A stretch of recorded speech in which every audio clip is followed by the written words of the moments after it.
అరే ఈ ఎలివేషన్ కి థియేటర్ లో ఉంటది రూఫ్ రూఫ్ లేచిపోద్దిరా. ఏముంది, same dark filter, same piss water template అంతేగా. 1967 బ్యాక్ డ్రాప్ అంట. వరల్డ్ బిల్డప్ చూసావా? కేజీఎఫ్ మైన్స్ ని బ్రౌన్ కలర్ లో వాష్ చేసి పెట్టారు అంతే. ఎన్టీఆర్ లుక్ బీస్ట్ ఉందిరా. He's a monster. మాన్స్టారా? అసలు ఫేసే కనిపించట్లేదు బ్రో. బ్యాక్గ్రౌండ్ స్కోర్ విన్నావా? Goose bumps. నా ఫోన్ స్పీకర్లు లైఫ్లో ఎప్పుడు అంత ప్రెజర్ ఫీల్ అయి ఉండవు. ఇప్పటికి 15 సార్లు రీప్లే చేసావురా. హిడెన్ డీటెయిల్స్ అబ్జర్వ్ చేస్తున్నా. అంత చీకట్లో హిడెన్ డీటెయిల్సా? Prashanth Neel cooking bro.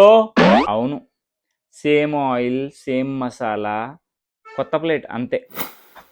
Okay bro, నువ్వు మూవీ చూడకు. ఎందుకు చూడను? ఫస్ట్ డే ఫస్ట్ షో చూస్తా. ట్రాలింగే, సినిమా సినిమానే. మా సినిమా థియేటర్లో చూడకపోతే ఎలా?